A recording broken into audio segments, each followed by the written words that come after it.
Wake up with the Himalayas. Just 1 hour from Kathmandu. Perfect for family weekends, couple getaways, and corporate retreats. Luxury stay in peaceful Dhulikhel.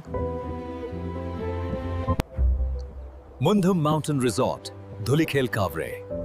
Book now 9840054204. नमस्कार दर्शकवृन्द, यदि तपाईँ विदेशबाट नेपाल आउँदै हुनुहुन्छ र Tribhuvan international एयरपोर्टमा इमिग्रेसनमा लामो line, झन्झट र ढिलाइबाट बच्न चाहनुहुन्छ भने आजको यो भिडियो अन्त्यसम्म हेर्नुहोस्, किनकि नेपाली पासपोर्ट होल्डरले एराइभलमा कसरी 10 देखि 30 सेकेन्डमै इमिग्रेसन क्लियर गर्न सक्छन्। आज म तपाईलाई यी कुराहरू बताउने छु। एराइभलमा कुन लाइन प्रयोग गर्ने, इमिग्रेसनमा डकुमेन्ट कसरी रेडी राख्ने, मोबाइल फोनले तपाईलाई कसरी ढिलो बनाउँछ, अफिसरले सोध्ने सामान्य प्रश्नहरू के हुन् र तपाईको बडी ल्याङ्ग्वेजको असर के हुन्छ। अब लागौं विषयवस्तुतिर। जब तपाई फ्लाइटबाट झरेपछि इमिग्रेसनको एराइभल हलमा पुग्नुहुन्छ, यहाँ एउटा ठूलो गल्ती धेरैले गर्छन् दर्शकवृन्द, गलत लाइनमा बस्ने। याद राख्नुहोस्, नेपाली पासपोर्ट होल्डरको छुट्टै लाइन हुन्छ। विदेशी पासपोर्ट होल्डरको लाइनमा गल्तीले पनि नबस्नुहोस्, नत्र समय लाग्न सक्छ। विदेशी डेस्क खाली भएमा मात्र सुरक्षा गार्ड वा कर्मचारीले तपाईलाई बोलाउन सक्छ।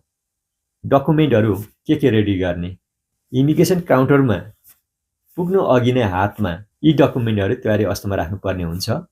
नेपाली पासपोर्ट र भारतबाट यात्रा गर्दै हुनुहुन्छ र नागरिकता बोक्नु भएको छ भने सकल नागरिकता, वा पासपोर्ट हराएर ट्राभल डकुमेन्ट बोक्नु भएको छ भने ट्राभल डकुमेन्ट। त्यस्तै तपाई आउनु भएको प्लेनको बोर्डिङ पास हातमा राख्ने।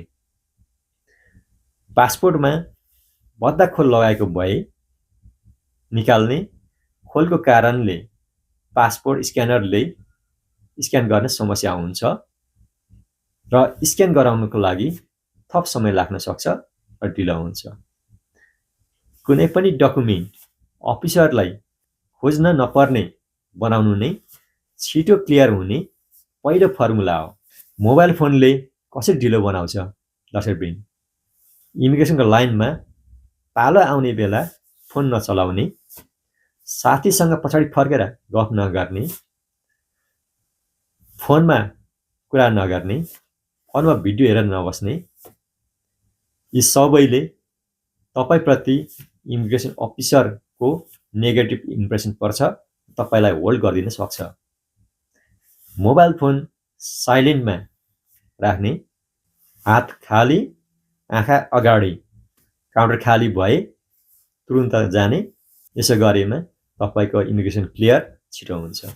दर्शकवृन्द, इमिग्रेसन डेस्कमा पुग्दा यी कुराहरूमा ध्यान दिनुपर्ने हुन्छ, जसको कारणले इमिग्रेसन क्लियर छिटो हुन्छ। हातमा बोकेको तपाईको पासपोर्ट र बोर्डिङ पास सँगै दिने। एकपटक पासपोर्ट र माग्यो भने बल्ल बोर्डिङ पास, त्यसो गर्दाखेरि ढिलो हुन्छ। सोधेको प्रश्नको उत्तर मात्र दिने। क्यामेरामा सिधा हेर्ने। इमिग्रेसनको डेस्कमा अडेस लागेर नबस्ने, नउभिने। क्याप, चस्मा लगाएको भए डेस्कमा पुग्दा खोल्ने। यहाँ भनिएको र अफिसरले नमागेको कुनै पनि अन्य डकुमेन्टहरू जस्तै भिसा, आइडी कार्ड, टिकटहरू घर आउँदा दिइराख्नु पर्दैन। इमिग्रेसन अफिसरले डेस्कमा पुग्दा तपाईलाई सोध्ने सामान्य प्रश्नहरू के हुन्? सामान्यतया यी प्रश्नहरू विदेशबाट घर आउँदा तपाईलाई सोध्न सक्छन्। कहाँबाट आउनु भएको, तपाईले यात्रा सुरु गर्नु भएको देशको नाम मात्र भन्ने, बीचमा ट्रान्जिटमा परेको देशको नाम भन्नु पर्दैन, जसको कारणले तपाईको सही हिस्ट्री राख्न सजिलो हुन्छ र छिटो काम पनि हुन्छ। कति समय बाहिर बस्नुभयो, के काममा जानुभएको थियो, भिजिट कि स्टडी, यस्ता प्रश्नहरू तपाईलाई सोध्न सक्छन्। छुट्टीमा कि फिनिसमा आउनुभएको? उत्तर छोटो सिधा एक लाइनमा दिनुहोस्। यसो गरेमा एकदम सहज रूपमा इमिग्रेसन क्लियर गर्न सकिन्छ। इमिग्रेसन अफिसरले पहिले तपाईको बडी ल्याङ्ग्वेज पढ्छ।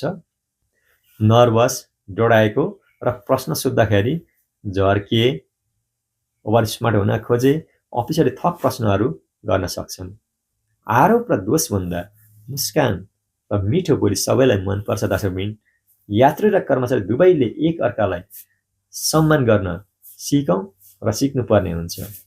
यसो गरेमा सेवा सहज बन्छ। याद राख्नुहोस् दर्शकवृन्द, इमिग्रेसन क्लियर गरेपछि मात्र लगेज क्लेम गर्न पाइन्छ। त्यसैले इमिग्रेसनको लाइनमा हुँदा ब्यागेजका चिन्ता नगर्नुहोस्। इमिग्रेसन कसरी छिटो क्लियर गर्ने भन्ने कुरामा तयारी अवस्थामा बस्नुहोस्। इमिग्रेसन अफिसर तपाईको यात्रालाई सहज बनाउने र तपाईको यात्राको अभिलेखीकरण गर्न बसेको नेपाल सरकारले खटाएको नियम पालना गराउने कर्मचारी मात्र हो।